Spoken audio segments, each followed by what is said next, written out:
pledge allegiance to the flag of the United States of America and to the republic for which it stands, one nation, under God, indivisible, with liberty and justice for all.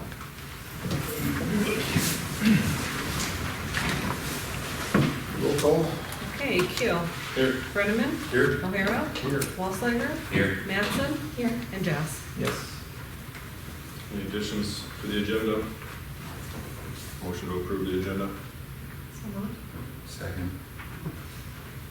All in favor? Aye. Approved minutes of the previous meeting, regular meeting minutes from 8/16 of 2022. To approve. Second.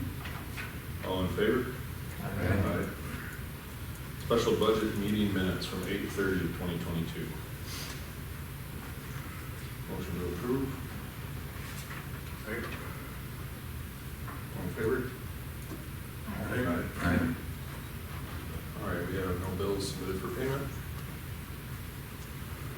At this point, we're public input on non-agenda items. These are, no action can be taken on these items discussed unless specifically listed elsewhere on the agenda, and these comments are limited to 5 minutes per speaker. And here for those. All right.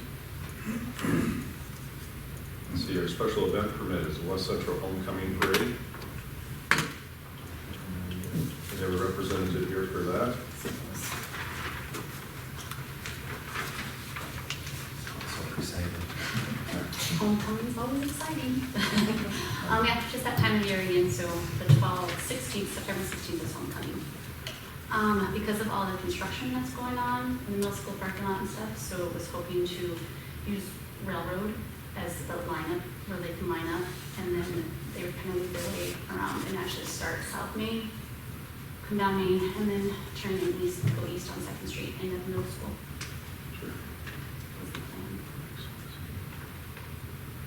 Do you need any assistance from the city for anything there, barricades or things of that nature? I don't know. I know last year, like we have in the last couple of years, but I know last year there was a few issues with cars parked on the side, and like when the big semis and the big trucks try to make a turn, it was a little close. So I guess So we'll just that would use be, your I judgment. don't know if we have enough barricades to block the Maybe, parking lanes. I think they could build, they'll make the corner down that railroad, turn that main. Yeah. I think so. And then they go down, they're going down first, or they going down Second. second, okay? Yeah. So we could probably see to get those vehicles moved, because most of it's probably staff here. Okay. So we just set cones in there before, like earlier, so that way Okay. other people won't get in their park, and we'll just have cones blocking the spots. Okay. All right. That'd be great. Is that parade's at Starts at 2. 2? Mhm. Okay.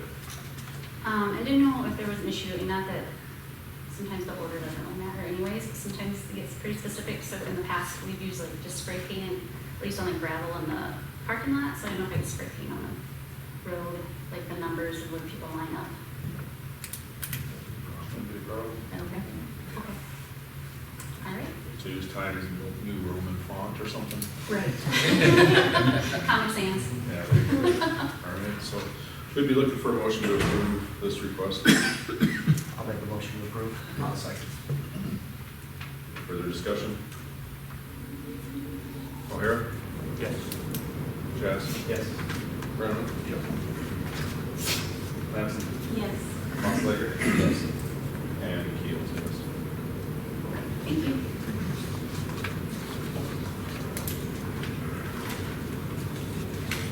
So next on the agenda.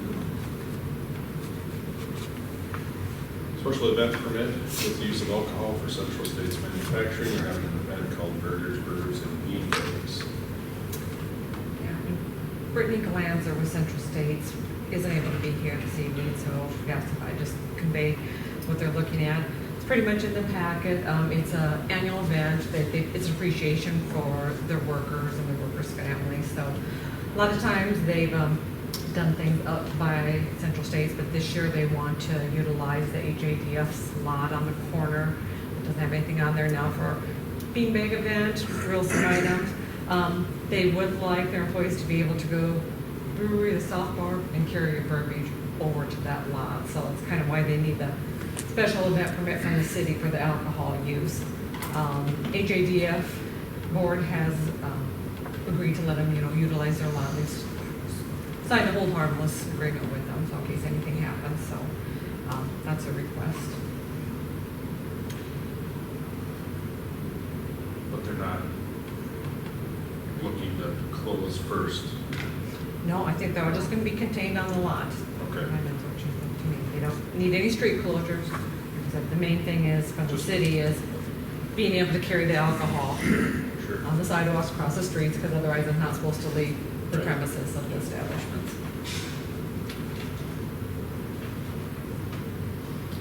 I'll make a motion to approve the special event application fees of alcohol for Central States Manufacturing.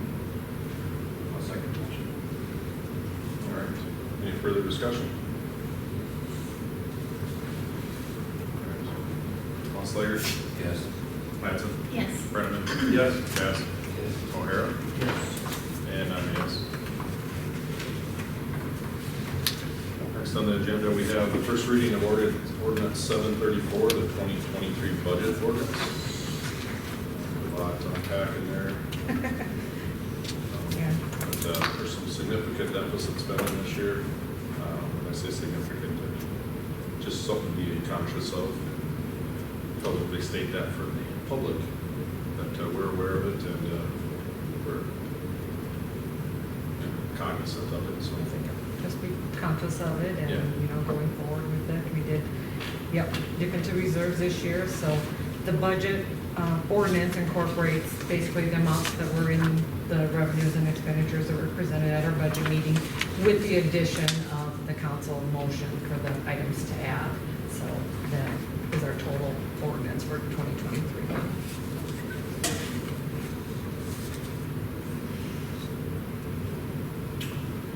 For a motion to approve. Make a motion to approve. I'll second. Any discussion?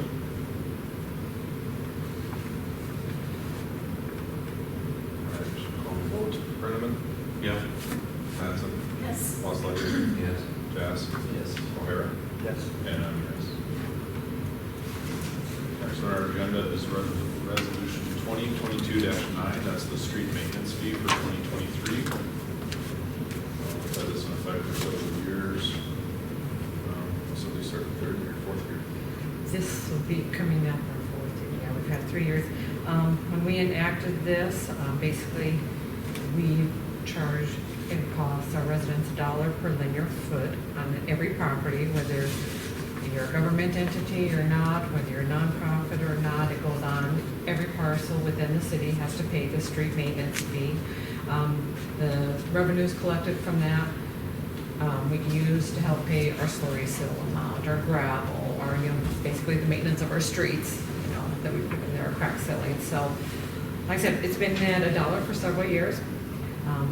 With, going through the budget last month, it's the one thing that we can look at as far as maybe increasing revenues is increasing that maintenance fee. So we're at $1 right now, and that's what the resolution in the packet reflects. But just wondering if council wants to have some discussions of possibly increasing that. Like I said, it is another way to generate some additional revenue for the city and spread it all amongst everybody within the city. A lot of the surrounding cities already have this in place as well. They're all above the $1.50 mark, except for Del Rapids. They haven't implemented one yet, but their staff is recommending that, and they're going to start at that $1.50. So something to have some discussion about.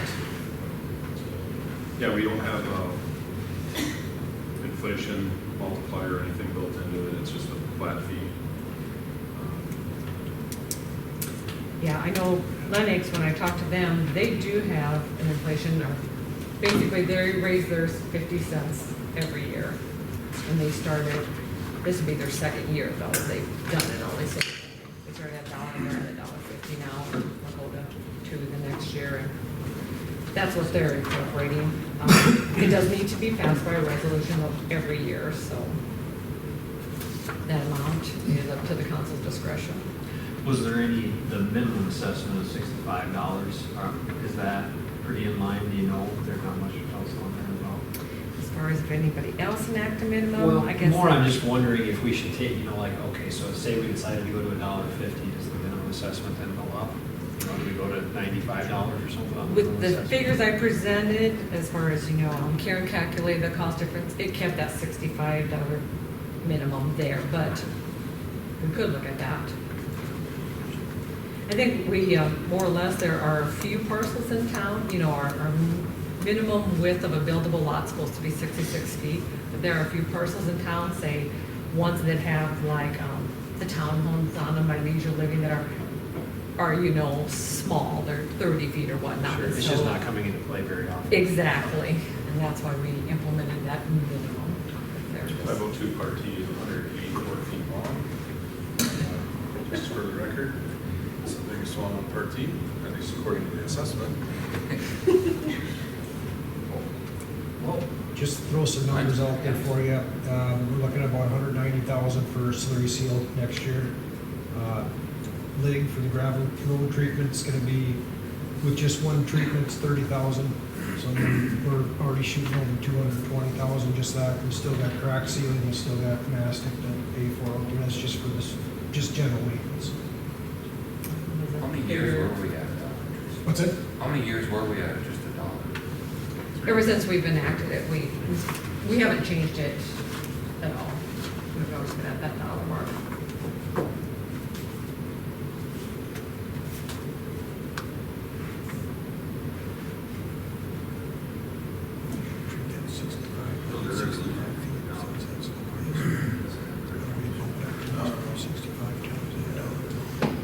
It actually reads an approval just to keeping the dollar charge. We actually have to amend it. Yeah, so like I said, the resolution in there is figured at that dollar charge. If you do want to make any changes, we would come back at the next meeting with those changes. And probably to be fair with 65, you could treat that 65 as that they would have 65 feet in front of their yard, so that's what dollar is right now, is Yeah. 65. So if you bump it up to $1.50, you take $1.50 times 65, so that way the smaller Kind of the ones percentage. all pay their portion. Whereas everybody else. I was thinking it's gonna be like a 40-foot lot, it's gonna get that assessment. It's not gonna be very big.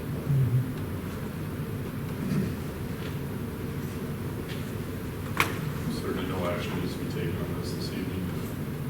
Just want it for a couple weeks. I mean, it's You can, the county does request to have this by October so they can get it on the November assessment, so we got, to make a decision. we can still decide something at the next meeting, and like I said, they request to get it in October just so they can, by November 1st, get it put all into their system,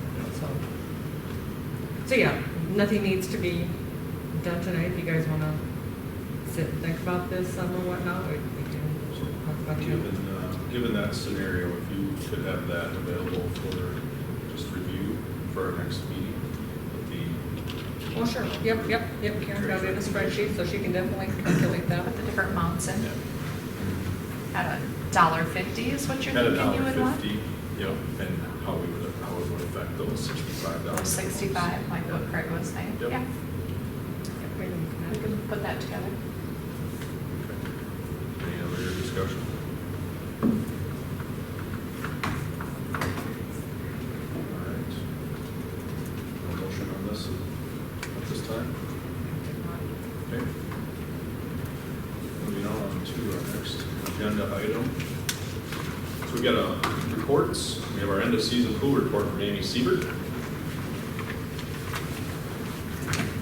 Good evening. We welcome back 5 returning guards from last year: Avery Schmeichel, Jocelyn Jarding, Giselle Jarding, McKenna Stickmiller, and Grace Harden. Our new hire guards were Carter Schmeichel and Mara Schultz.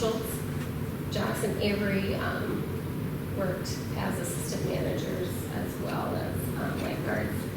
And we also hired Asia Hall to be an assistant manager for just a backup. This summer we were off to a good start. We also had nice warm weather like last year.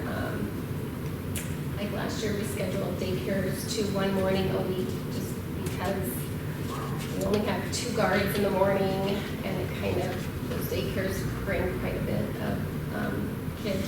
So for now, 1 day a week seems pretty good with, as far as our staff. So 4 daycares were scheduled throughout the week, Monday through Thursday, and then we have Fridays open to the public.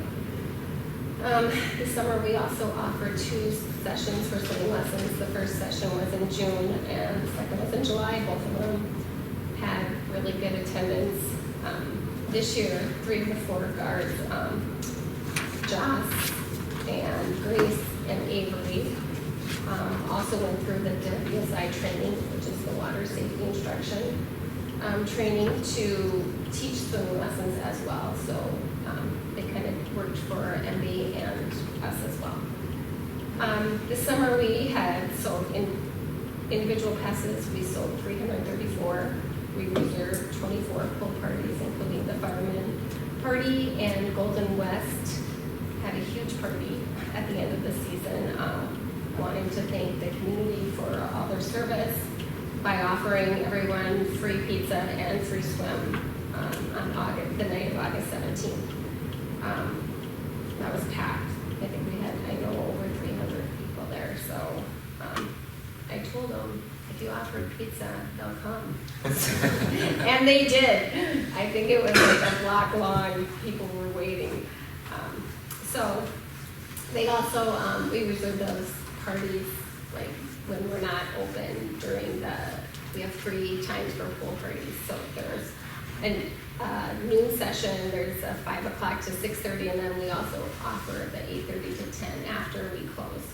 And those are, usually at the August month is really busy. People start wanting to reserve for baseball, softball, birthday parties. So those are nice to have. And we did go up in price this year, and I was kind of like, oh, but people still, it's just a nice place to have it, especially instead of just something outside, and then they can reserve the shelters too.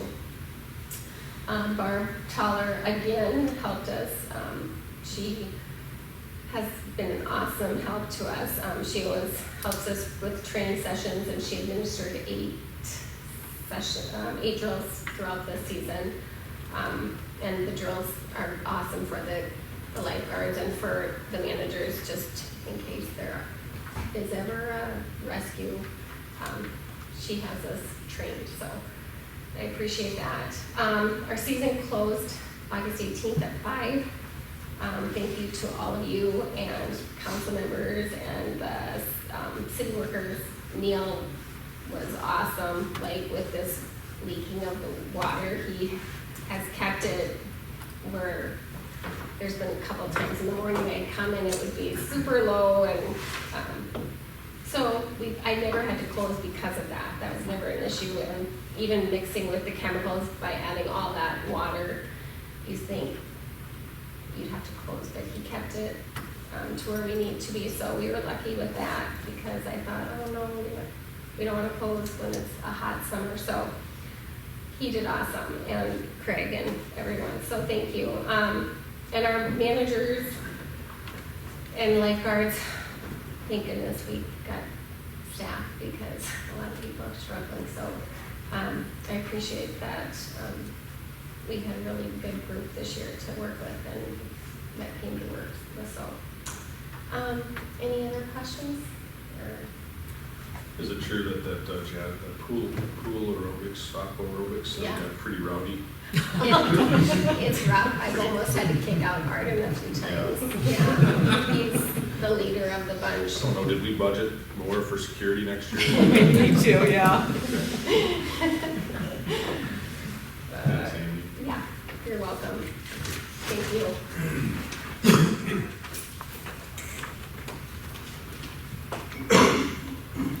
We have our Minnehaha County Sheriff's report, Deputy Cardis. Hello, Deputy Cardis Sheriff's Office. You guys have the report in front of you. So this month we saw an increase of 70 calls for food service versus last month. So that was 267 calls we had. In the last 30 days, not too many big things to highlight. A lot more traffic stops than last month, we had about 25 extra. As school just got started and stuff, we just want to hammer it in there with speed and whatnot and stop sign violations. So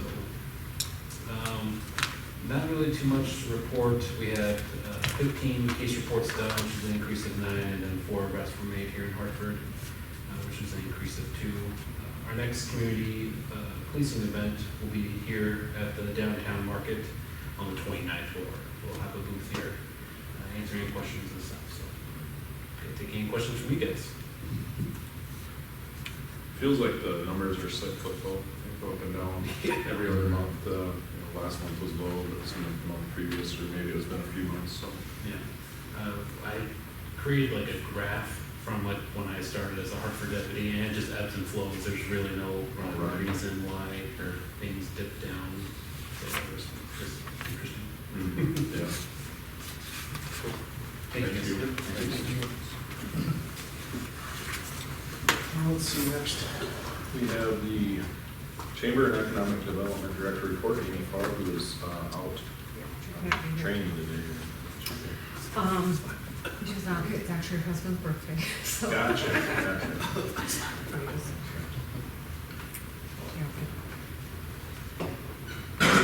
I think she treats him better than she treats herself. I think she was here on her birthday. I think, yeah, well, you're right. It's in the packet.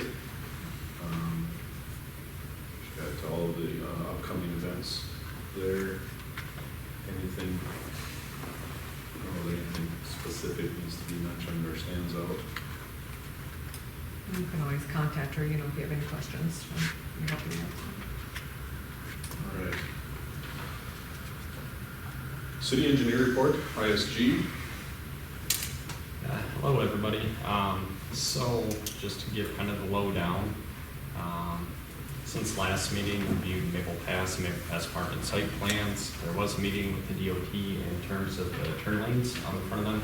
So the DOT is requesting a right-in turn lane on that.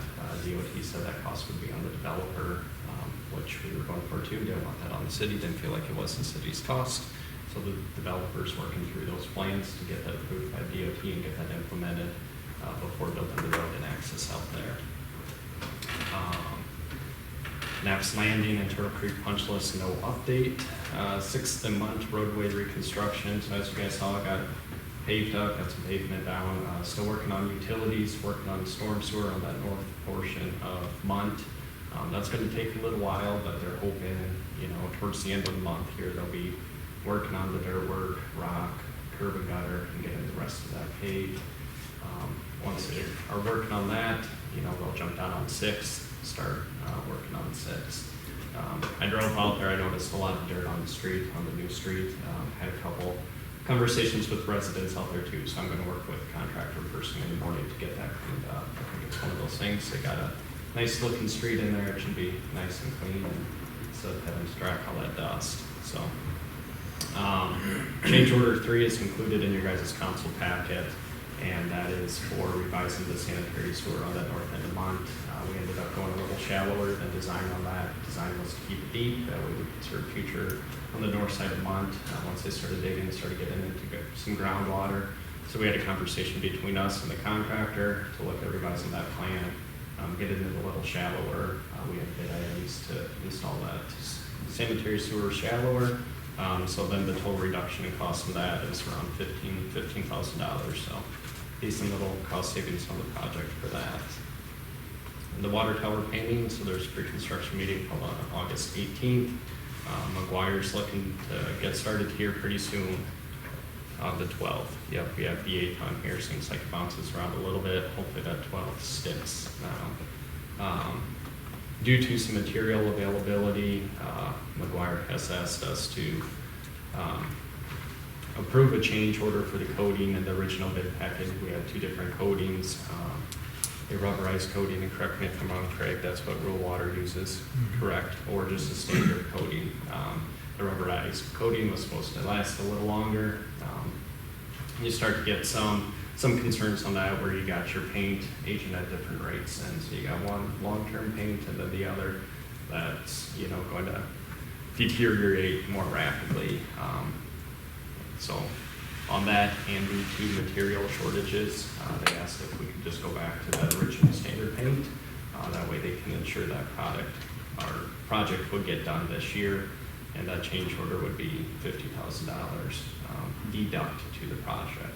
So, And we had a bid that way too, so for your types of paint, so. We have both specs and we picked the ID cover. yep. Next one on the list, we got the water resource recovery facility. So a lot to digest there, and I think went over a lot of that last time, but our design is still progressing. Big project. Seems like it moves slow, a lot of intricate details going through. So I won't bore you guys with that. But the big thing is community meeting tomorrow night. Engage the community, let them know the plan, present it to them. Some schedule milestones here. So like I said, September 7th, we have the meeting. Present to January, we'll be doing our design. Also in your packet is CMAR RFP, and I brought John with me. He's a project manager at ISG, so he'd be able to answer any questions as it pertains to that proposal. We're looking to get that proposal approved. That way we can go out on the streets and get a contractor on board, construction manager on board. I don't know if you want to add anything else to that, John? Just that we're hoping to get approval for that tonight so we can release it out on the street tomorrow to start that process. So right now, if we were to go to the street tomorrow, it's about, the way we have it working in the schedule is about 3.5 weeks for it to be out there for construction managers to take a look at it and send a response back. And that process is would go out on the streets, they would provide a response, we would do some interviewing, would have selection, and then would get them on board. And if everything went as scheduled, I think we would need something in October, correct, John? Yep. That would have our CMAR on board. And then really start getting that benefit where that contractor's working hand in hand with us on the design, starting to look at material lead times and stuff like that. If we start procuring material, that way once spring comes and construction can start, we can run right away.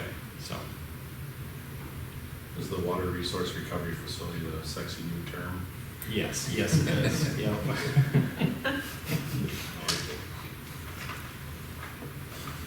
I think there's a couple other ones that are floating around.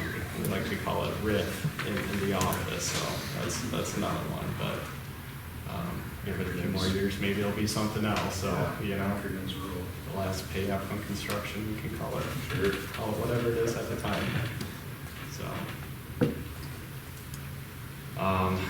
So Carice and the city attorney did go through that RFP, maybe just making sure we're crossing all of our boxes. Should be good, so it's in your guys' packet for approval, and like I said, John's here, so fire away any questions you may have in regards to that. Regionalization still ongoing. Last group meeting was August 11th. Looking to get everybody involved and just continue to get support on that. And if there's enough support on it, and towards the end of September, go to the county and just keep on facilitating that and, letting everybody know cost breakdowns and whatnot, so. Bike and rec trail, no new update on this one. This one's still on hold, due to easements.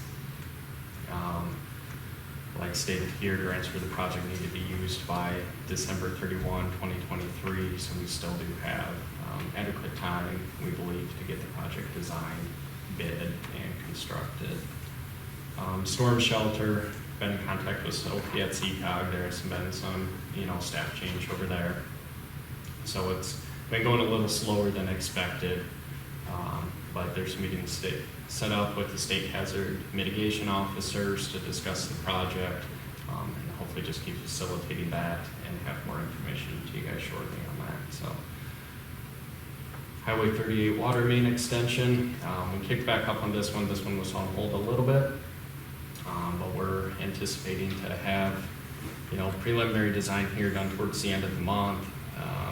60% design done in October, project nearly complete in November, and that way we can go for a winter bid on that project.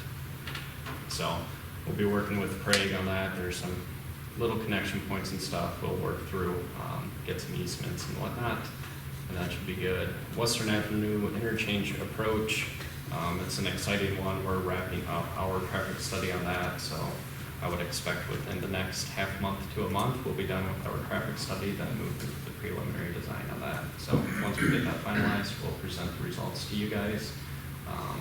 Unfortunately, nothing crazy came about. So unfortunately, or fortunately, but what our preliminary analysis we're showing does hold true. I think the big thing on there that we'll have to keep in mind is just access management in the future, right? So as the road just keeps getting more traffic, what kind of access do we want to limit there for a traffic safety perspective? So we'll have some of those findings in the study for you guys, and have some stuff for you guys to think about in the future.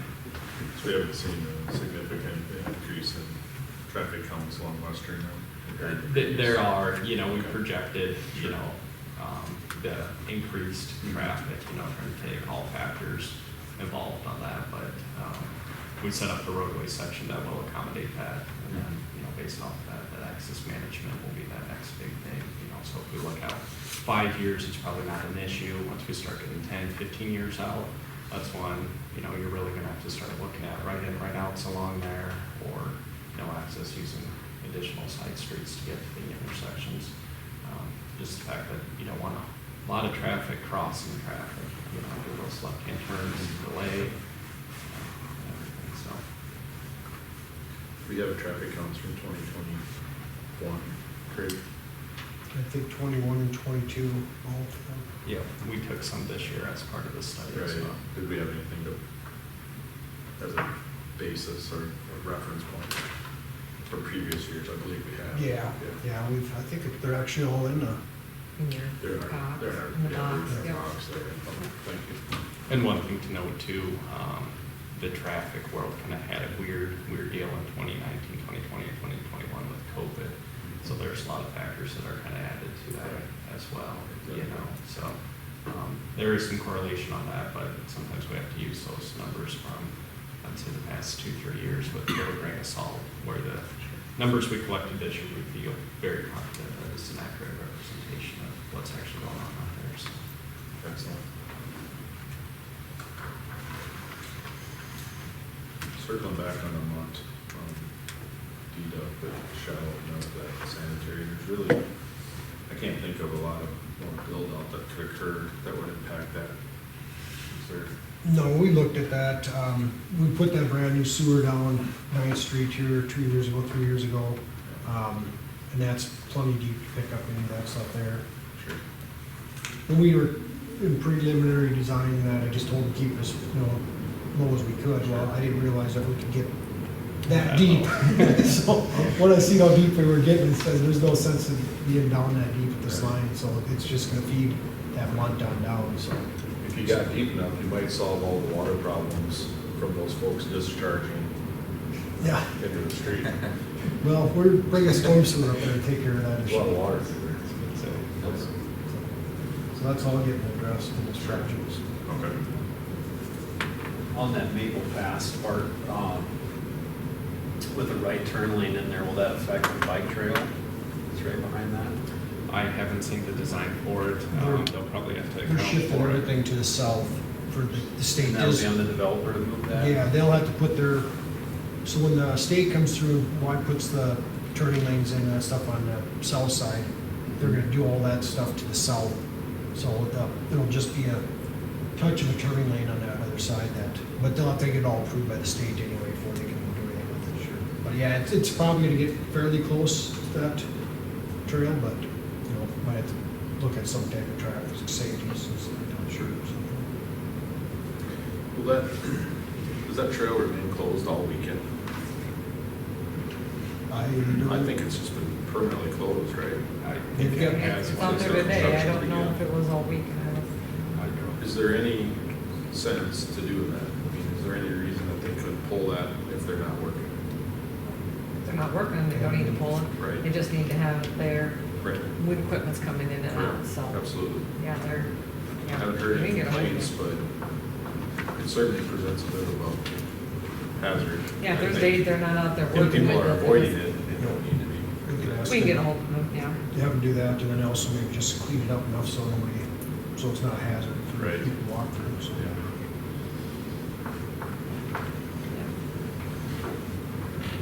Any other comments? So if we get through requests, first, review and approve change order number 3 for Monk and 6th Street project. That's a deduct of $15,640.56 due to the sanitary sewer not being as deep as originally estimated. Make a motion to approve the change order? I'll second. Discussion? O'Hara? Yes. Jazz? Yes. Loslawler? Yes. Yes. Brenneman? Yes. And yes. Next item then is the review approved change order number 1 for the water tower project, deduct of $50,000 to just go to a paintable product instead of the rubberized coating, I believe. $50,000 deduct. I'll make a motion to approve change order number 1 for the water tower project. Second. Discussion. Mattson? Yes. Brenneman? Yes. Yes. Yes. O'Hara? Yes. Loslawler? Yes. And I'm a yes.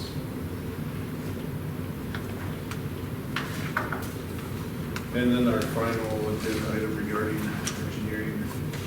Review and approve the RFP for the construction manager at risk for the reclamation facility.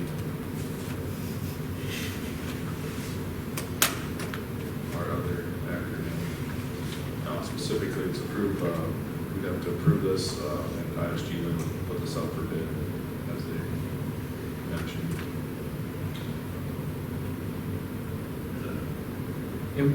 Difference in RFP versus bid. Correct. Yeah, correct. Yes, it would be going out for. Make a motion to pursue the request for proposals for construction manager at risk. I'll second. Do you have any discussion? This is just something that goes directly to you, not the city staff, in the initial phases, correct? Yeah, me and Aaron have kind of talked about it with ISG for about 3 weeks, and we'll take proposals. When those come in, we'll probably put a committee together with a couple council people, ISG staff, me and Craig, review the proposals, and then bring a recommendation to the council. So it's kind of the process we were thinking. So if you're looking at the margins, there's some mention of regionalization.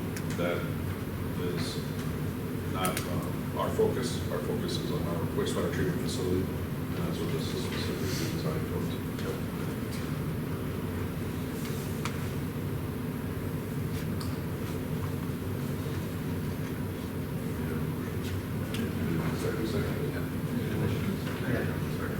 Mentally, I was like, I want it. All right, call the vote. Brenneman? Yes. Jazz? Yes. O'Hara? Loslawler? Yes. Mattson? Yes. And I'm a yes.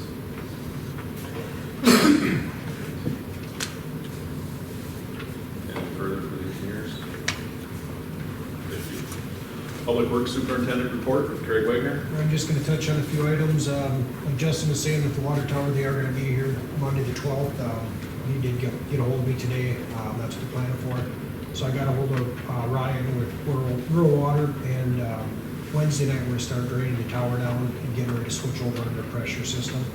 So I did contact the fire department to let them know if there's a major fire that we need to basically get tenders involved right away and start hauling water, so collapsing our system. Take that offline, we just have the one on 9th and Vanmark. 9th and Vanmark's been disconnected ever since that project up there. We haven't used it since the new tower came in. That one came offline because it's shorter. Okay. So you'd have to have 2 different pressure zones in town. You'd have to have altitude valves, stuff like that, to keep it from overflowing. So that one's been out of service since 2006. Since which project, since when? 2006, I believe it was. Not since the 9th and Vanmark project, but since that tower. Yep, since that tower got in. This is a large cell phone tower now. Yep. If we could find a town that would buy it from us, we could get rid of it. But Can we sell They're more expensive. space? We're trying to make money. Yeah. Can we sell any more space on it? So, yeah, that's all it is just a tenant tower. Yep. So, yeah, we'll be, like I said, starting writing that down on Wednesday, get it shut down and switched over. Parks, so with the storms that we had come through this year, we had some trees take out some of the fencing on the tennis courts. Park board, along with FEMA, says that we have to either have fixed or removed within 60 days, which was probably 10 days ago, 10 days ago. So the park board's recommendation is to just remove it and take the busted up concrete out of there when we get time. The fence has got to come down right away, but then we just have it ready, available for future tennis courts, pickleball, whatever. But we just work on that ourselves through the fall and that stuff, jackhammer it out and slowly hauling it out of there. So as long as everybody's okay with that, we'll just get that on our list to start taking down, so. So, It's a nice one. Yep. So we'll get that on our list, start tearing that out of there, and get it out of there within a 50-day plan here, so. Dog park, we are slowly getting a couple hours here and there. We've got, majority of the fence is hung right now. We did some more today and started tying it. We still got a bunch, we have about 90% to tie yet, but we got it hung and that stuff.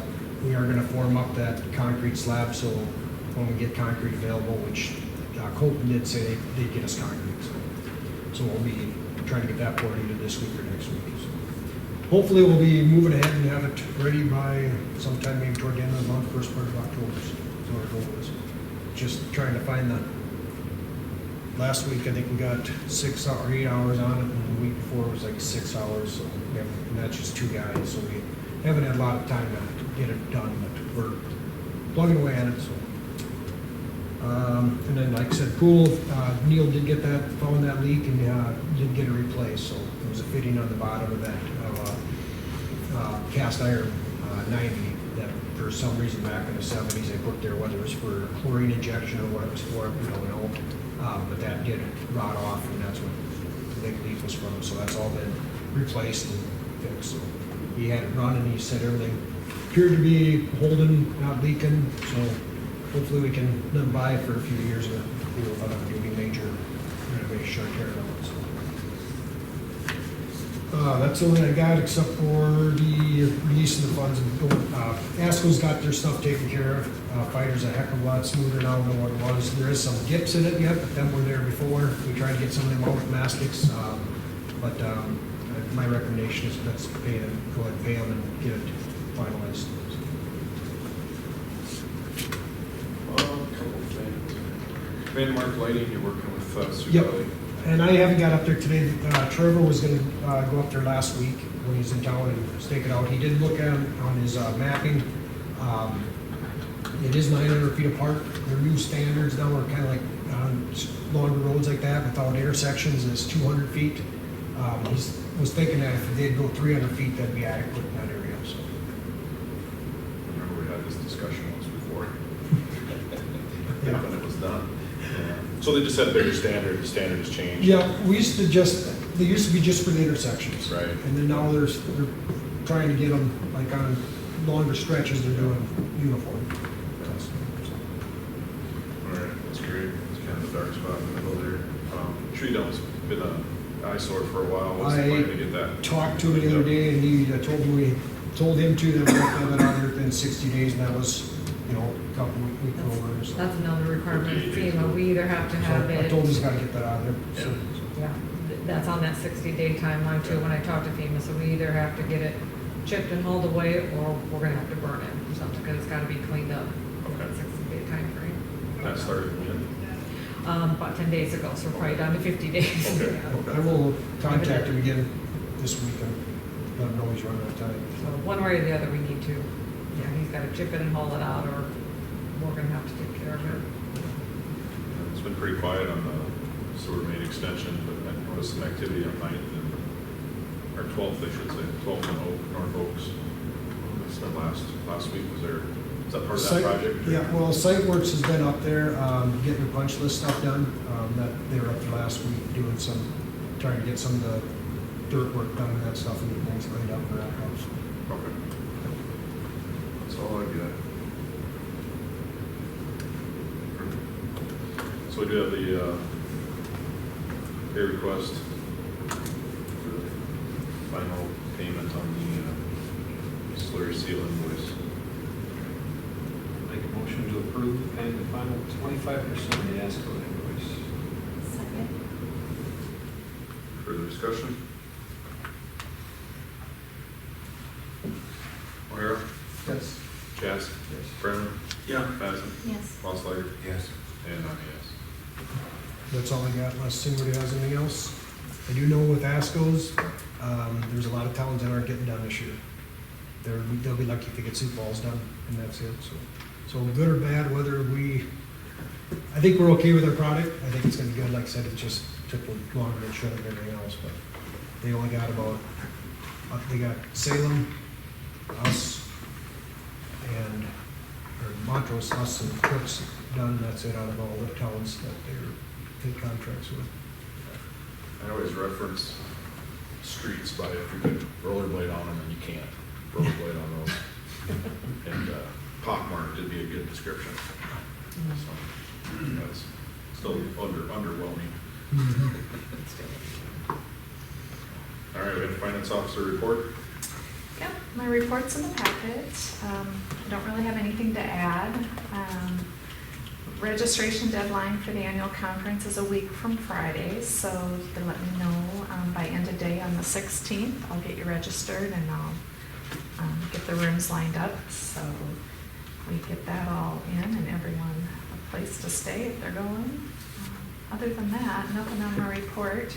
I do have an action item. Our auditors have completed last year's audit, and a copy of that was enclosed in the report for your review, and just need a motion to approve that. I assume you went through that and approved it.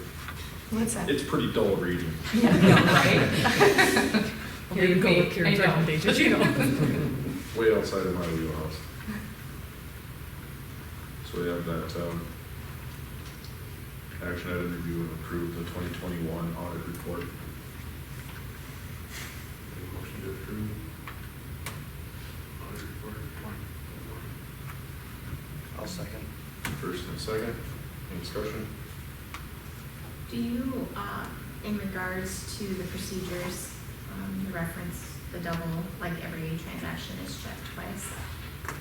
In the corrective action plan, you say you have procedure. Are those like written instruction procedures about how you handle things, or is it just the way we do things around here? We don't have any written procedures, it's just kind of how we've always done things. As far as, like I said,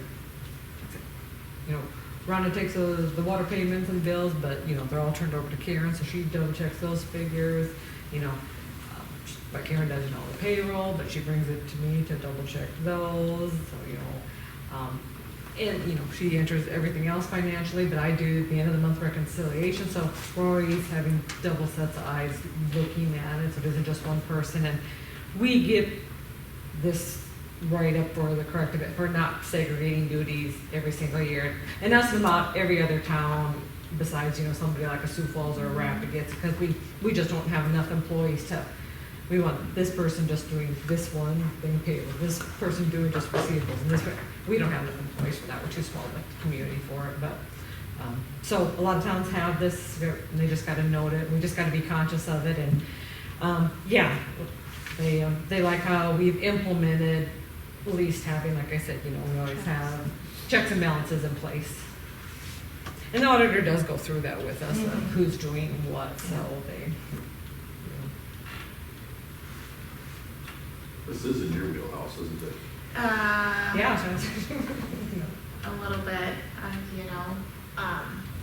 unfortunately, I do have a little experience. That would be my only suggestion. Clearly, we don't need that to clear the audit if they don't have a significant recommendation to do that. But just from a training perspective, and so that, within the office, everybody understands that's the expectation. So And we can do an office procedure on it, yeah. I mean, it's I easy think enough to it- put pen to paper to it. I think it would be good, just for your all Yeah, protection like I as said, well. and change of personnel at times or whatever, it's, yeah, we definitely do that, so. We just, well, been here so long, we kind of know it, but like you Yeah. said. Well, and I just Oh, I think hear you. it lines out what's supposed to be happening, so that you, the folks not here hearing it, you know, that are in the office, or the expectations are Yep. clear. Nope, that makes perfect sense. So if something happens, we understand where the check didn't occur, or we can look at it. Right. Nope, nope, that's like I said, easy enough to do. So, we can do that.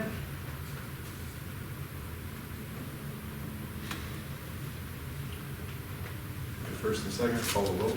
O'Hara? Yes. Bath? Yes. Brennan? Yep. Madison? Yes. Mossler? Yes. And I'm yes. We have city administrators report. You got my report in the packet too, that you read through. Pretty much received the updates on the project. Just a couple things I want to point out. The DOT is doing the corridor study along Highway 38. Last week I was part of the interview committee that selected the consulting firm to do that, and HR Green is going to be the firm that's going to do that study. They're the same firm that's doing the Bridge Interstate Exchange with the state as well. They also are doing a study from Humboldt, basically east, or east a little bit, and then it's going north up by Madison. So I think they're very familiar with the area, of what goes on and how the traffic's flowing, so I think they'll do a good job on that. And then the other thing that's not in here, just to let you know, last week we did have an ISO audit, and that's where the insurance rating company comes in to basically goes over the city's procedures for issuing building permits and updating our codes, building codes, basically to make sure the buildings are built to standard, that they're safe. The higher our ISO rating is, the better insurance rate our citizens get. So they did that audit last week with them. They won't have the report back to us probably about 2 or 3 months, but we did go through all those statistics with them and got them the information that they needed. And like I said, in about a couple, 3 months, we'll get our ratings back that we can let you know about. But, Did they have any verbal feedback for you? hmm? Did they have any verbal feedback for you, or did you not get that? No, we do this, we do this every 5 years. They've actually cut that down. They're doing it every 3 years now, just because the business changing so much and different codes come into play. So we've always done it every 5 years now, but it's only been 3 years since this last one. Pretty much we follow the same procedures. For a city our size, once again, we have a pretty decent rate, allows what we can get. We can't ever achieve the highest rate like a Sioux Falls, because once again, we don't have the personnel, we don't have a full-time building inspector, we don't have a full-time fire department. Those things kind of bring us down, but for a community our size, I say we do pretty good on and the procedures we have in place. And that's where like the capabilities that, for instance, our fire department has. Yep, they look at that, the capability of the fire department, the equipment they have, the personnel they have. One thing that always dings us is we don't have full-time staff for the fire department, it's volunteer, but it is what it is, and we, do as best as we can, so, yeah, so, like I said, we did do that. That same arena, I guess, does the city have a mod rating that they receive as far as for work comp claims and things of that nature? That's a separate thing from this, Right, that'd be more right. with our insurance, but yes, you're right, exactly, we do. I think I just received mine, so that's what I'm thinking. Yep, we got a rating on, like a work comp. Yeah, they're fairly low on that. And ours is very low on that, yeah, we get pretty good insurance rates just because luckily, knock on wood, we Right. have very few accidents or any issues with it, so our comp rating's really good too. So. Good safety procedures, guys, too. So. Any questions? Otherwise,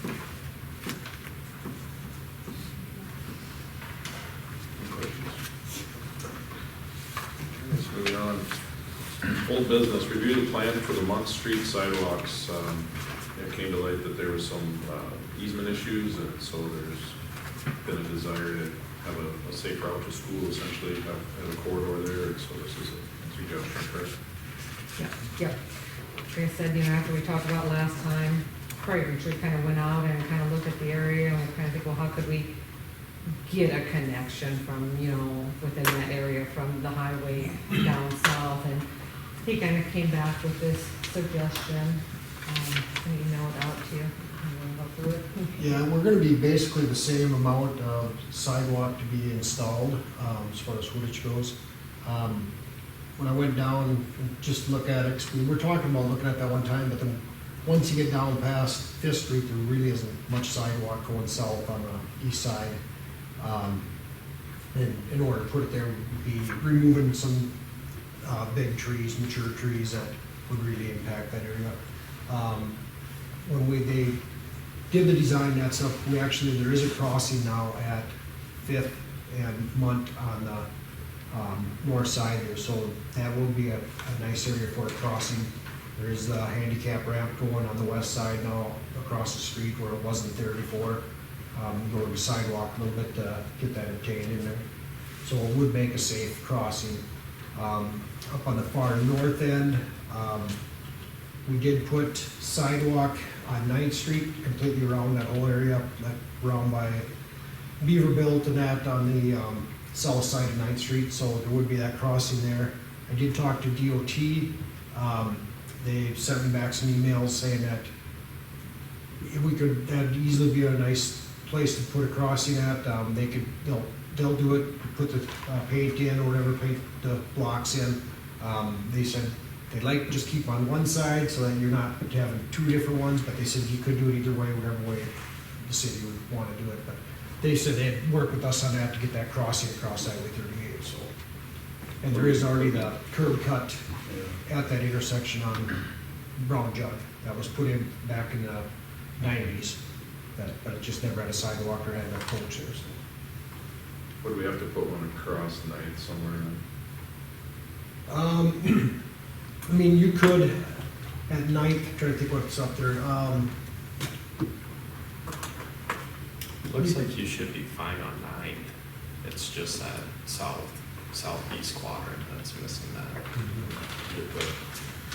Get the pedestrian traffic out of the north side there.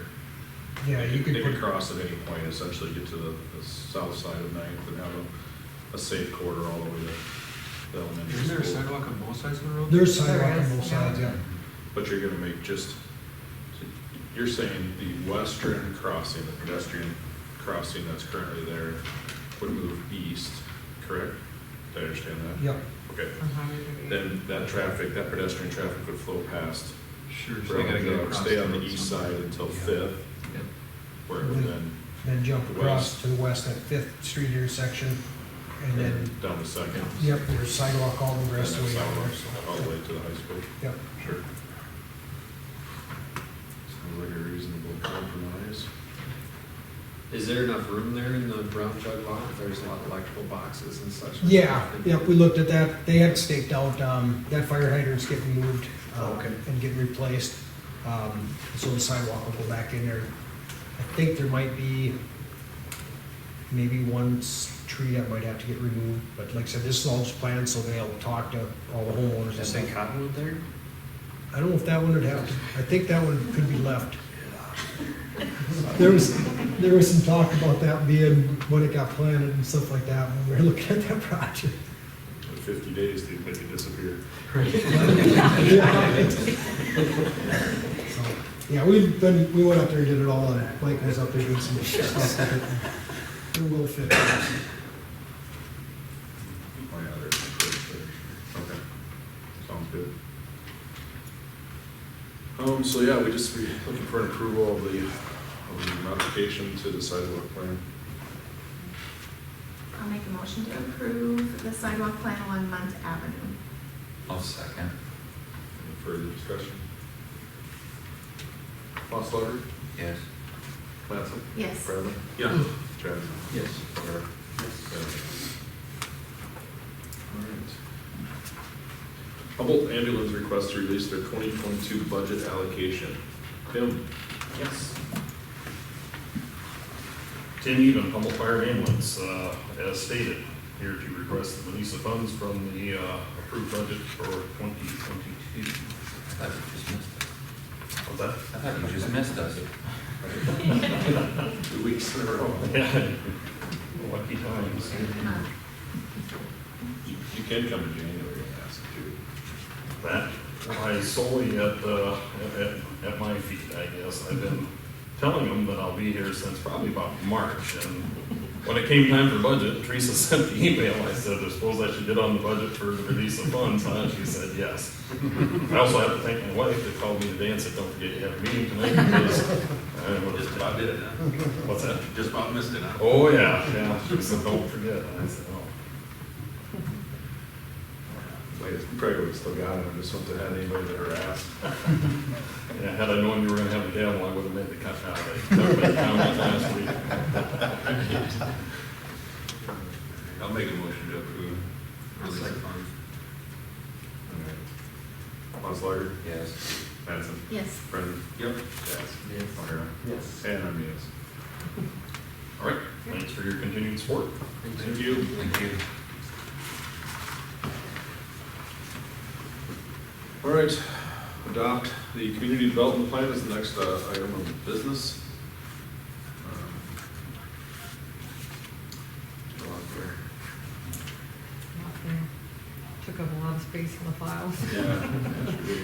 You'll just Right, like back right. in, let's see, am I good? May, yeah, May of 21. Yes. Not that I read it, but I read it. April. We took action on it in May. Yes. I think those are probably hard copies for them. Yeah. So we'll get those hard copy to you then.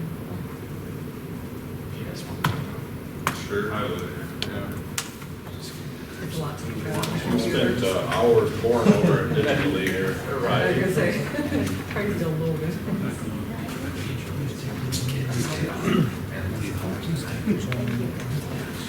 These aren't signed copies.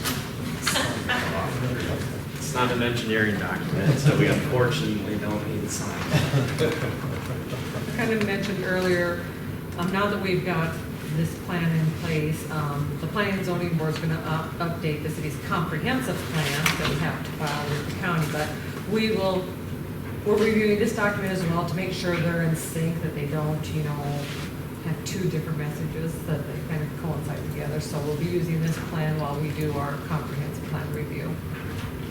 It's got our old logo on it too.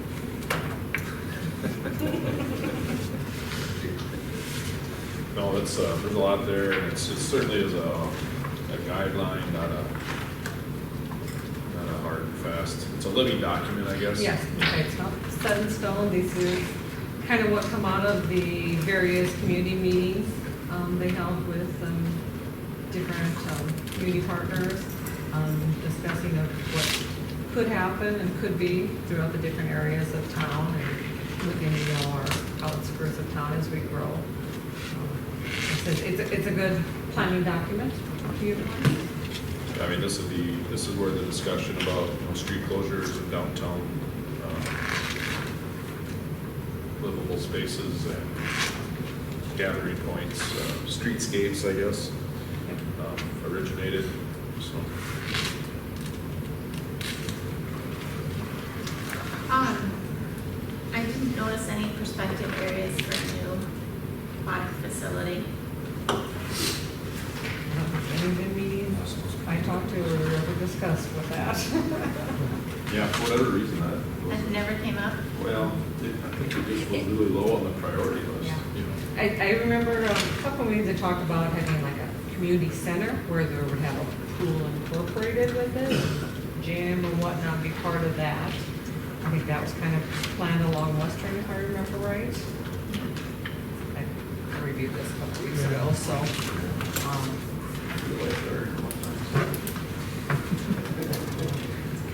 Yes, Very passionate about the pool. that was my first career. Yeah. I mean, the key to this is, it's strictly a what if, right? Yes.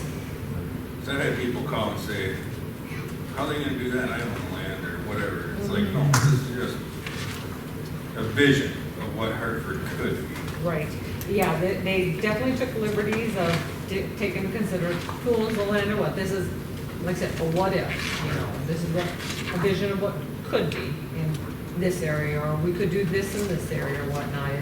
It's kind of like I said, just planning tool, it's a what if, it kind of shows you like different things could happen. We can incorporate some of the ideals going forward, we don't have to incorporate them, it's a living document.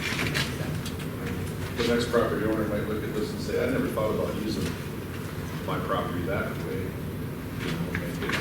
Yeah. Well, yeah, or could entice developers to go, wow, that's a great idea, we should pursue trying to do that, or, you know, Right, versus that- if they want to use something different for it, then you adjust. Right. So Teresa, how would you use this document in that situation if a developer came to town and was trying to potentially maybe put something that's a little bit outside of our plan, would you steer them maybe more towards trying to adhere to the plan, or? Oh, I think it's a fluid plan, so I think, like I said, we can use it, Amy could use it when, like I said, when developers come to us and say, hey, I got an idea for this, whatever it may be, X, what areas would be good for that? Well, one time's like, okay, it looks like we would like something like that in this area or whatnot, and maybe you can hook them up with the property owners, and, yeah, it's a good, I think, economic development tool that could use with people wanting to develop in town. So it's not, when you look at the implementation strategy matrix, I mean, it's not a roadmap to actions that we should start planning to take. They're just things to consider. Like I said, we can implement items if we think they're doable, we want to move forward with, or something else might come to light in a different area. Like I said, it's not a stone hard, this is what we're doing, this is what's happening. It's just a planning tool. The main page is 22 where it shows the public works building. Craig had to get the ad in there, so. Plan your public works. He wants to implement that. That's right. I forgot about that. Isn't there a pond there right now? Yeah, right. It's a lot of water, we might have to put it on Is this a floating building? floats, yeah. Might have to- Houseboat. So there's really, our action would be to adopt this.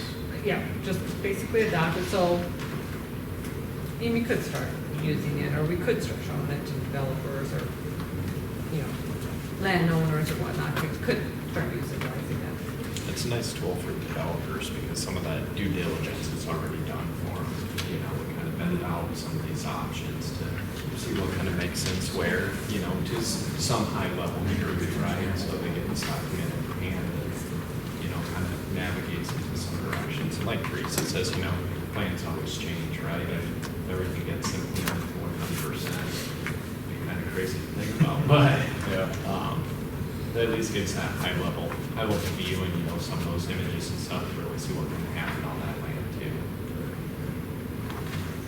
That's great. So we need a motion to adopt the Yep. community development plan. So move. Any further discussion? Osler?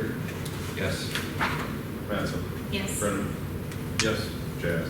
Yes. O'Hara? And I'm yes. Review approve the committee recommendation on the new logo tagline design for City of Hartford. Our current logo is behind us. This would freshen that up a few years. Yeah, I think we implemented that in like 2006, 2007. Yes. Something right. It was right, so somewhere right in there. It's got the new watercolor. The new watercolor. It's got the. That's probably what you did. Up there, so, yeah. But you know, there was a committee formed to kind of go over this. It had Art and a couple council people, a couple people from the chamber, HADF, myself and Amy for staff were on it.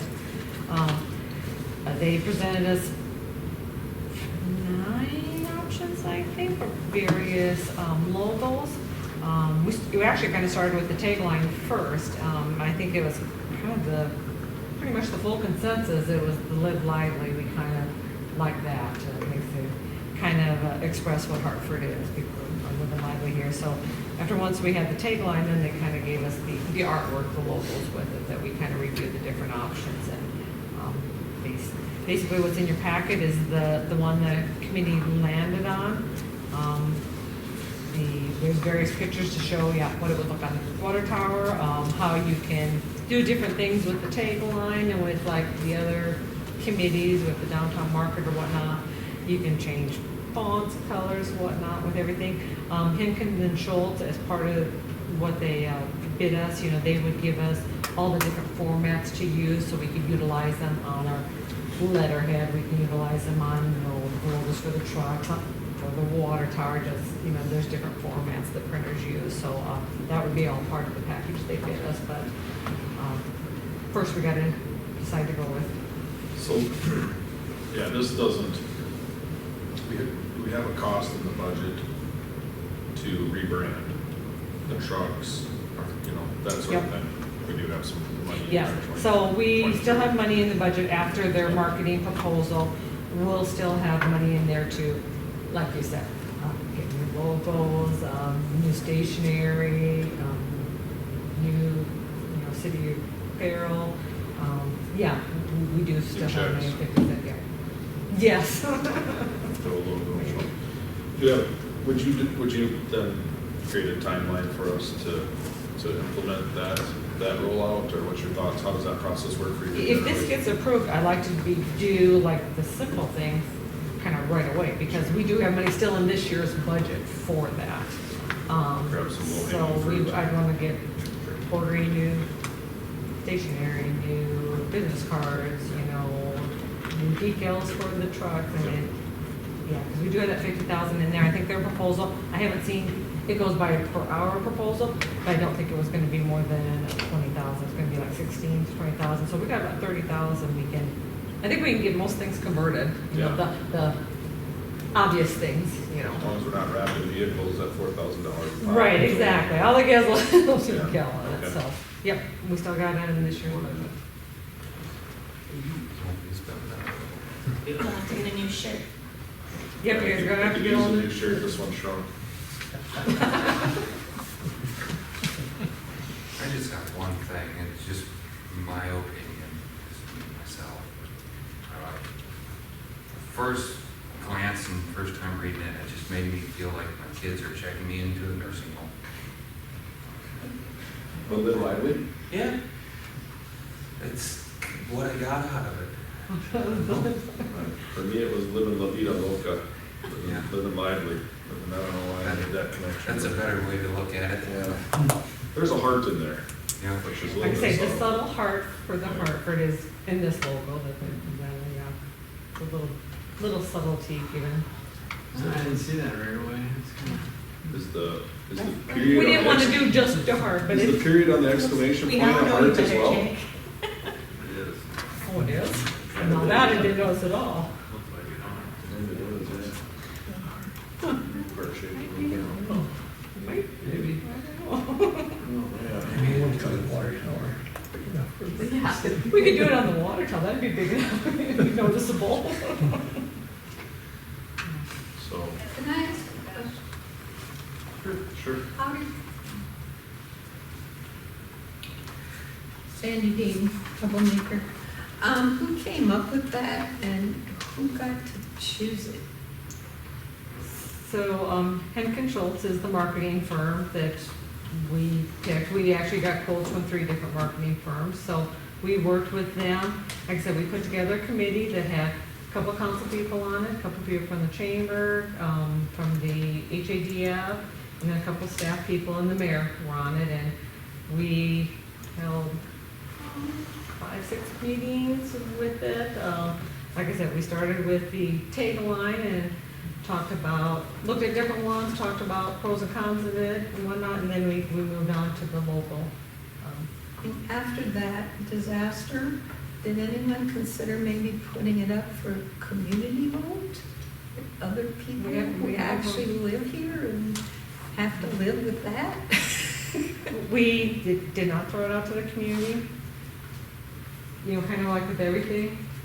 You get 3,500 people, you might have 3,500 opinions.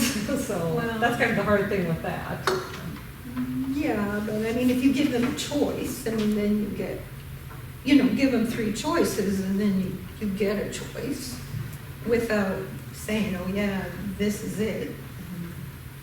Anyway, okay, thank you. Respect. Sure. Thank you.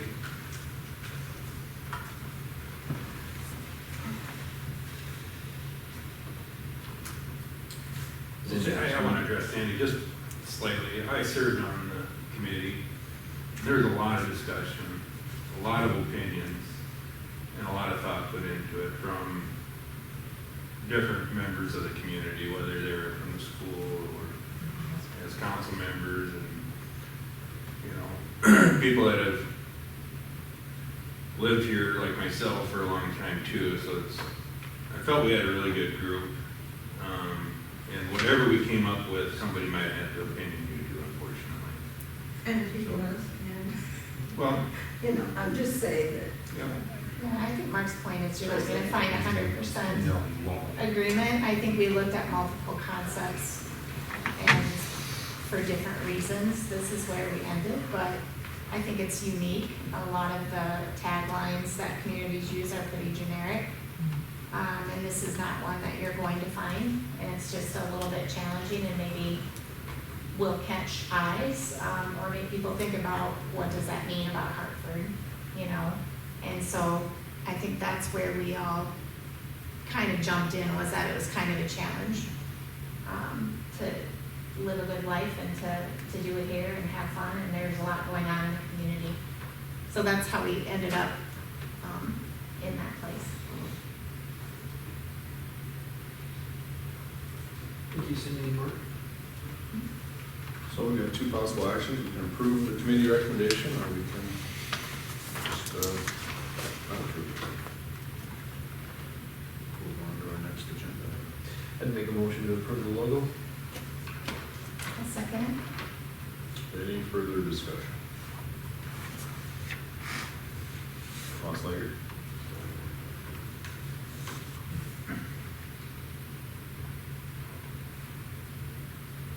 No. Mattson? Yes. Brenneman? Yep. Jazz? Yes. O'Hara? Yes. Anybody else? All right. Next on the agenda, discussion of purchase of the Gage House. It took me a minute. I got a large audience today. What are they here for? But I suspect I know why. So, there was some discussion at our council meeting, specifically the budget. After the budget. The budget talks, I don't know, I was gone, all of a sudden we talked about buying a building, so. Things happen. I can't go to Canada again now. There's another building downtown that might be for sale. Right. So approve the purchase of the Gage House contingent on electrical, plumbing, and structural inspection is the agenda staff report in front of us. The previous party that was considering the purchase of that was amicable to that agreement going away. And so the city essentially funds a large portion of the seniors' budget anyway, and this gives us as a city and the city senior citizens some reassurances on where they can continue to gather. Yeah, and it also, you know, it houses the library as well, and we have a commitment to have a community library. So with this option, the city moving forward and working with, you know, the seniors to purchase that building, like I said, gives us some assurances that there will be a spot for both the senior center and the library there. So We did have Paul Clark go and do an initial inspection of it. No major red flags that he come out. He pointed out, a couple things that might be needed to bring it up to code, but obviously the main floor they've been using it, is usable and can stay as is, and take full building permit, and things will have to be changed a little bit there.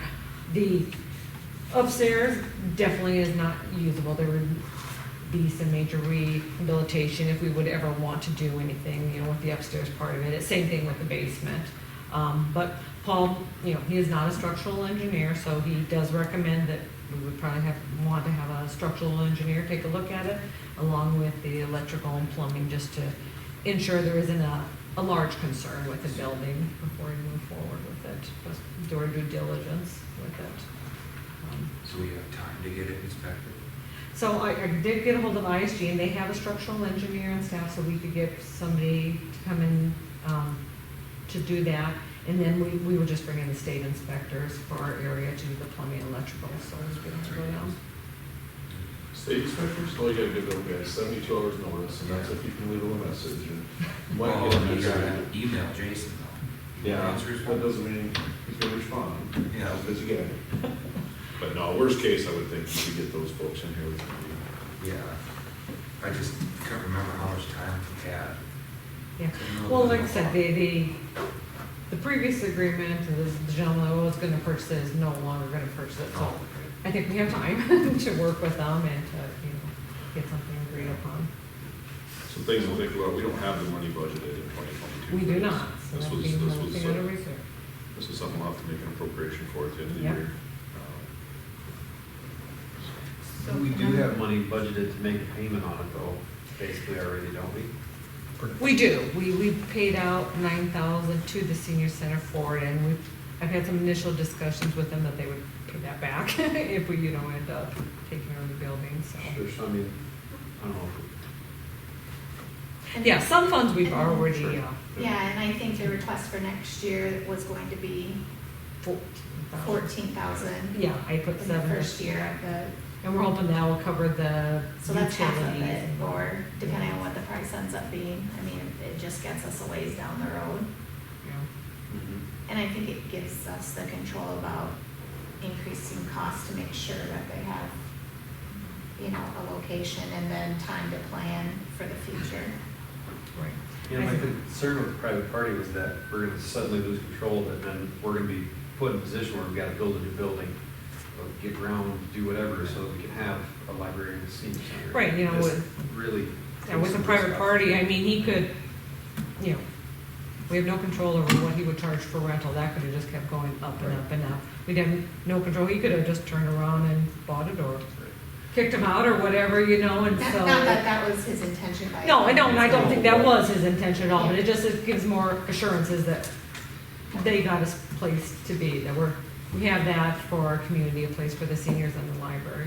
And more control if we're this kind of paying the rent or. Right. So, can I ask some questions? Sure. Sandy Dean, unofficial historian for Hartford, and member of the DHI. So this does directly impact downtown, And I'm curious as to what, you're saying that, okay, the city's gonna take it over, and for now, the upstairs is no big deal, the top basement is no big deal, and we're just gonna maintain. And as far as you guys are, of someone taking it over and raising the rents or things like that, I'm even more concerned that the historical part of it will not be attended to whatsoever. And I know most people look upstairs and go, oh my gosh. I look up upstairs and see the very probably only real potential for a historic Airbnb, a little hotel, all those sorts of things that Hartford has just pitched and gone away. I was working with Lois with the preservation, and they were working really hard because there's been so many changes, it's going to be really difficult to get it on there. But like one of the factors is that lots that that's built out of were were invented on, you know, the whole concept was the Wallace Dow. The architect of the Prairie, that's a Wallace Dow building. And so there's all this historic value there that could push it into that.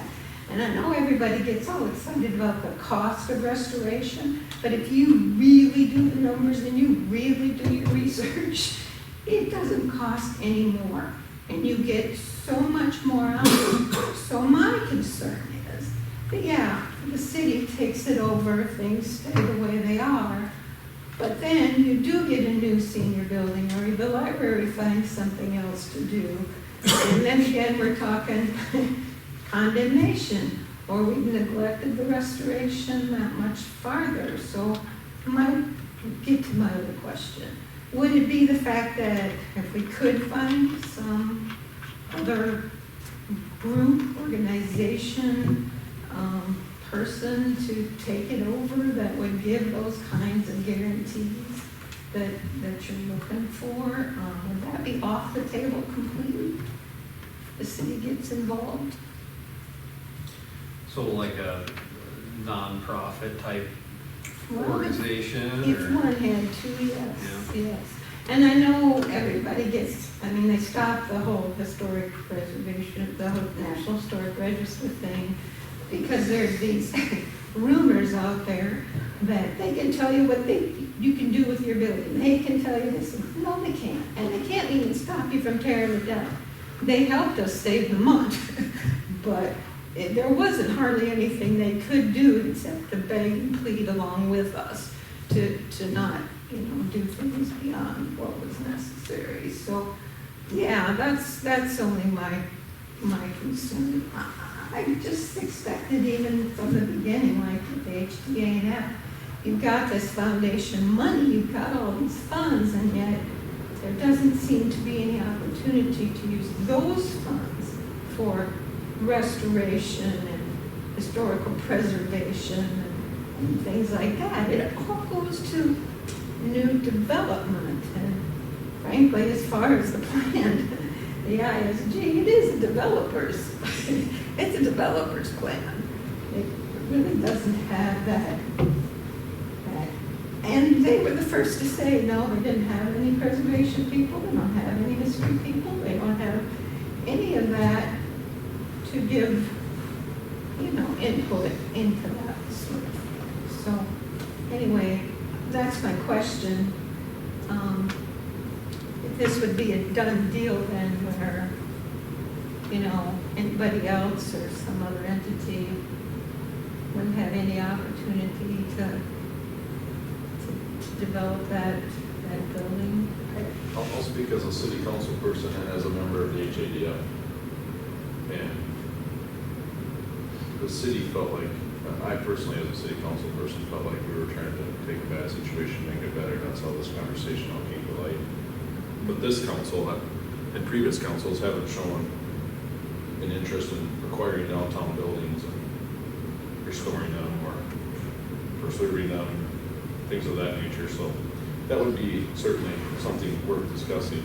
The HADF, the pitch when those funds were created, focused on stuff that people were interested in giving money to. And so when that, if and when there's another campaign or funds drive for that, you know, if that becomes an area of emphasis, then certainly that'd be part of the pitch. But to take any of those funds, in my opinion, and allocate those to something that was never part of that vision would be not correct. So that's my opinion as far as my 2 cents on city council in that building, and HADF in that building. So where would we be with, I mean, would it be a done deal and, you know, if someone, other group or whatever came along, then it's just out of, it's completely in city hands? I think, you know, my concern, having heard the first time when we talked about it at the other council meeting, was that I think that sounds amazing, but what it does is anything like that costs that much money, is gonna get passed along to the people who are in the building. And so, you know, the control over what the costs are to have it profit in that building, should they restore it, would probably be enormous, unless there's some not-for-profit who's not gonna raise rent on the seniors or turn it into, you know, a building that they can't afford to be in the future. So I don't know that, you can't speak for future actions, but should some plan come from some group to make it a historic, I mean, I think we'd be certainly open to that discussion. But to the extent we're kind of the sole funder to keep the center open, we want to make sure that we can do that. Yeah, our first and foremost concern, I thought, from the meeting was that there be a senior center. Yeah. And like For the future, you know, and library, yep. So, I mean, Which from the restoration set, see, and that's the other thing, people go, okay, it would take, I don't know. I don't even know what the numbers match anymore, because as far as I'm concerned, these $500,000 houses they're selling in town is obscene. And you can do a heck of a lot of preservation and restoration for $500,000. But two, you don't have to do it all at once, and you can do the upstairs and still let everything function downstairs. You do it in stages, and actually, if you're going to get historic preservation funds to do it, that's how you do it. I mean, there's a small, $10 grand a year for the small ones, and then there's other opportunities. But you put forth your plan, and if it fits into a preservation thing, then you can get those funds. And so it isn't like you're asking for cajillions of dollars, and you are going to raise everybody's rent. And that's the thing too. If you do something upstairs that's historic and yet cost effective, it will bring in the money to pay for itself. Do you see where I'm getting at? My business is currently renovating the old Glow Chiropractic. We're not financing the thing, but we're doing electrical work in it. And there's no way that anybody could have occupied that building to accomplish that. Chiropractic, I don't know. Yeah, so it's like 6th Street in Sioux Falls, 6th in Indiana, just west of Whittier. And that building was in much better shape than the H house. So there will be a point where that vision, should somebody want to drag it across the finish line, will require the senior center and the library to relocate. There's no way to reconstruct that thing from the top down correctly. You're not reconstructing your Well, we'd really be dependent on what the structural engineer tells us. You know, and if the basement doesn't even have a dirt floor, you want to start there, in my opinion. But there's a lot going on. They didn't see that the bearing point for that building wasn't bearing on anything. And so you tore it open. And then the guy spent another $40,000 to fix it. So that was one example of the domino effect. That is so varying from building to building and from what you're planning to. I mean, the variables are so huge that to use these blanket statements. I think if you come forward with a group who has a plan to somehow do that, I just don't know that we're not a historical preservation society. I think we have no intention of not doing our best to take care of that building for what it is, but I mean, I don't think we're any more adverse to that type of work than probably what other owners would be. Our main concern, like Jake said, was make sure the seniors had a home, library had a home, building gets taken care of. But all in all, that the building is worth taking care of. Like Travis said, all of a sudden, That's safe. You gotta start at the bottom. You can't start at the top. Staff recommendation is to approve it, the purchase of it. What happens if we don't do anything? We carry on like we've been carrying on. Senior citizens come to us with a request for financing every year. They continue to maintain ownership, can pursue these other opportunities.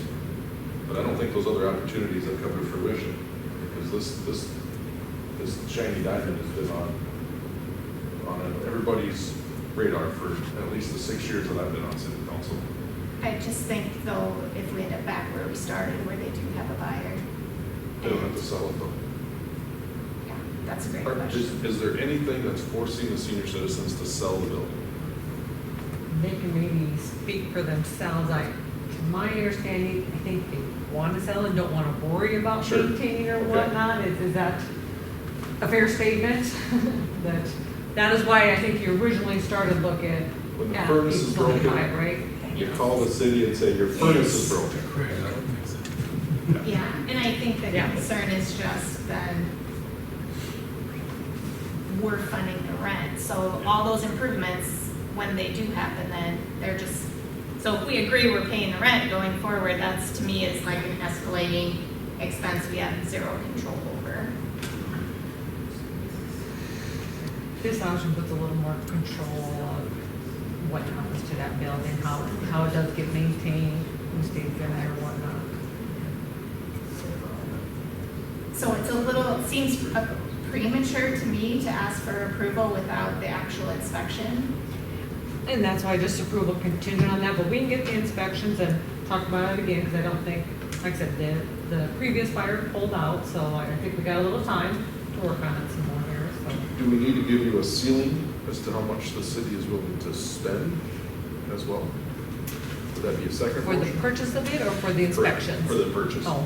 I mean, we can get the inspections all done, I'm sure, for under $1,000, probably under 500, I don't know. Well, the state's, will be fairly cheap and Right. I'm not sure what ISG will charge it.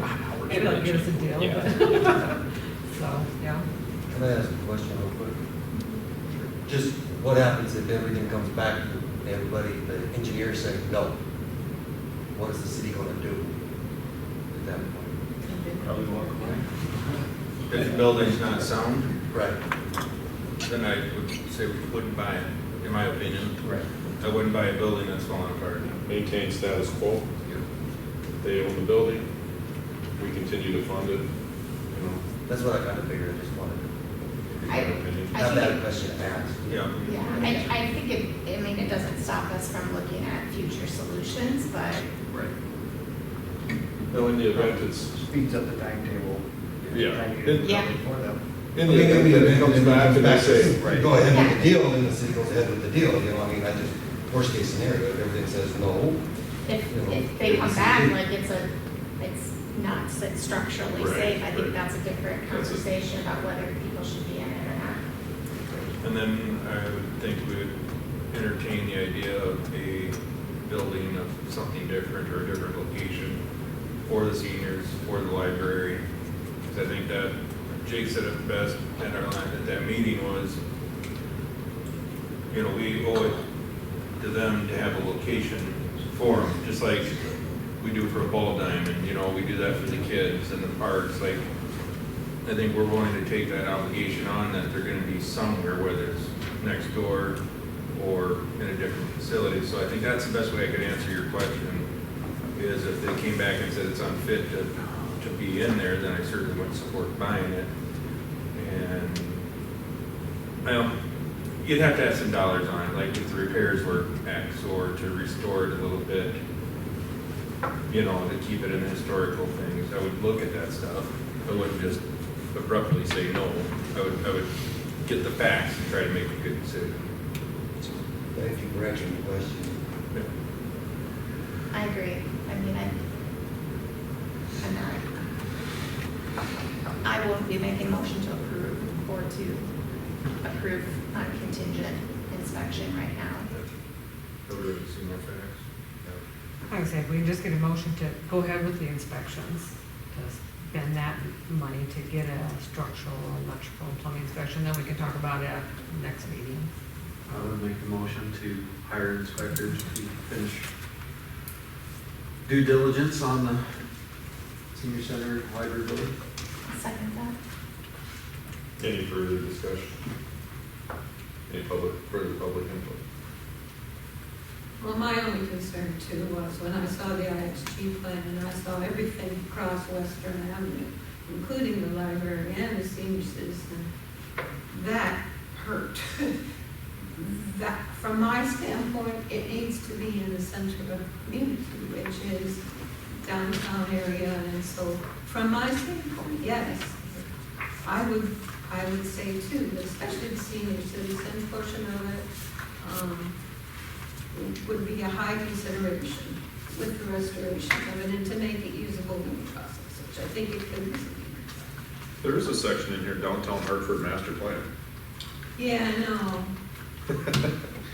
Well, truth be told, we had most 99% of that plan before they made the plan.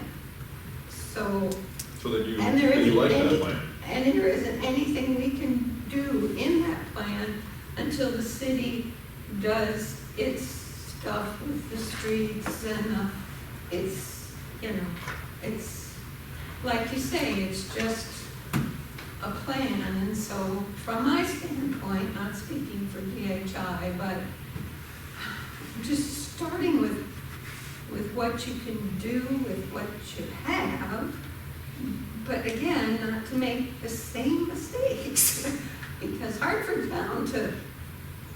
That's why we value your input on the DHI committee.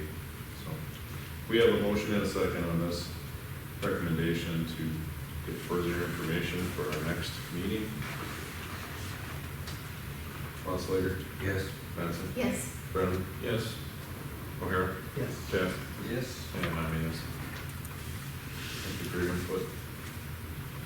Next on the agenda, Did you get your answer to the money question? the money question. You asked for what the ceiling was and what you were willing to pay. I think that was for a purchase. We're just gonna go ahead with inspections for now and then discuss You that next. haven't discussed the purchase price yet? No, there's not publicly, and there's nothing in our notes or in the packet even that discusses it. I think we Do that when we get to that we'd point. be remiss to jump into that end of the swimming pool. Discuss licensing requirements for dog park. As you know, the new dog park is under construction, and we are working on putting together signage for it. Now, I know we talked about, we were, coming up with a plan or whatever, that we should have all dogs licensed and immunized, or have their shots done.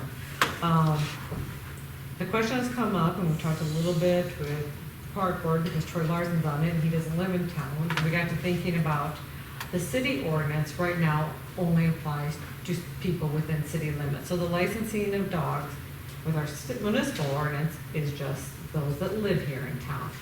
We got to thinking about how do we require, or do we require the licensing of people that come from out of town and come in to use the park? Or if you have a visiting relatives and they bring their dog, in and visit the park, is it something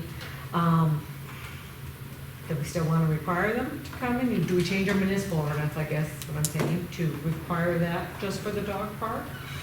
Or do they show proof of being licensed, say in Sioux Falls, they require that, and they're licensed there, is that okay to use our park if they're licensed at least someplace? Do they require a license in Sioux Falls to build a dog park? Their signs say it, that they have to do that. And no, and they do, because I talked to Rachel there at Sioux Falls, and they require licensing, and it's same verbiage as what we would suggest her to put in the packet. I asked the question of how they monitor it, and basically they don't. I was gonna say, I've been to multiple dog parks and. They don't have a license. I checked with, I threw it out there to my managers email Didn't read the association, sign. about 4 different towns responded, kind of pretty much the same thing. They put it on their signage, require it, but they don't really monitor it. It's not unenforceable. It's not unenforceable, but it's not feasible to enforce it. Yeah. I think, do we find people with dogs at large that aren't licensed even? Yes. When they're running out large, and that's the first thing we do is check to see if they're licensed with the city, and if they're not licensed. I think it's the and same they're thing. within the city, I think then we if they're- find them. I don't know if you want a card at the gate. And I know we talked about, how do we enforce the regulations? We've talked about, having our code enforcer periodically, randomly go out there, and if there's people using it, hey, you got your, license, check to see if it has a tag, a license, and their rabies tag, and, make sure they're doing what they're supposed to do, so yeah, so this, like I said, this is discussion, or just kind of what's practical for this. So we're a complaint-based code enforcement agency. We kind of always were. We're being a little more proactive now that we got Kyle on Right. board, because he can drive around, so we're not just complaint-based anymore. I mean, I think people like coming in from out of town, and I think you're setting yourself up for a hornet's nest if you start going out there trying to, police every dog. I mean, and I'm not saying we would try to police every dog, but I don't even know what the point of like saying, hey, we're gonna do this, and then not doing it, and then if you start doing it, I just don't wanna die on that hill very badly. As far as, I think we can trust people to have their dogs vaccinated and licensed that are from town, and I don't. people who don't take care of their pets don't take them to the dog park, the people that, I'm sure there's an exception to every rule, but these are people who are gonna take the time to get their dog in a car and go to the dog park with them, they're probably immunized. I think I don't know what it means in terms of the ordinance, but I think requiring them at the dog park to be immunized, and if they're a resident of the city, to be licensed. And that's basically what our ordinance says now, if you're a resident of the city. So if you're a visiting dog. So if you're a visiting dog, then thank you for coming to visit the city. Yeah. That was my concern, is that people are gonna come and like, we're gonna all of a sudden slap them, And then that's what I If was if worried there's an about. exception for visitors, then I'm less concerned about it. So I guess that's the biggest question. Are we comfortable with just making sure that it's residents that are having their dogs licensed? Yeah, I think there could be a positive spin there too. It might make them think, oh shoot, I haven't been licensing my dog, maybe I ought to do it now. I think the sign should say that they have their dog immunized properly, and that if they're a resident, they need to have a license, if they're a resident. Okay. I don't know if that's too complicated for a sign, but. No, we can definitely put that in there, all residents must have their dogs licensed, and then all dogs must be immunized. Yeah. And so, okay, I just want to ensure that that's what we're comfortable with, since we kind of talked about it earlier, so. So yeah, my 2 cents on that is have the sign, and then in case if there's a dog bite incident, like, oh, I didn't know this, because then that dog owner could be liable for damages, citations can be given, that sort of thing. If they're a resident. If they're, And, Yep. precisely. So that's the scenario that runs through my head. Okay, that's perfect. Sounds comfortable with that? That'll work. I don't want to be checking. I'd rather enforce the leash law more aggressively than try to catch visitors to the dog park. Yeah, those become community, it's a way to expand your community and get to know new residents. Because typically you meet like-minded people at that works. Okay, perfect. Is that all 305 pages? I know, we're That was it? Saved the room for today. So last we have the mayoral appointments for the city attorney and city engineer, and since the mayor isn't here. We'll move that to the next agenda. I don't have the t-shirt. Yeah. We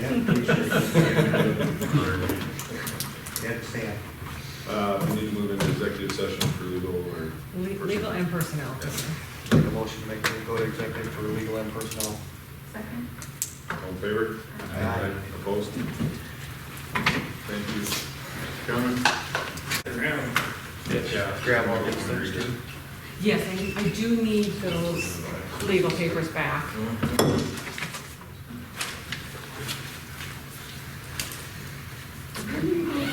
So we'd be looking for a motion on the candidate. Yep. Make a motion to extend an office to candidate number 1. I'll second. Jinx. Any further discussion? Yes. Mattson? Yes. Brennan? Yep. Yes. Yes. O'Hara? Yes. And I'm yes. For motion to adjourn. So moved. Second. All in favor? Opposed?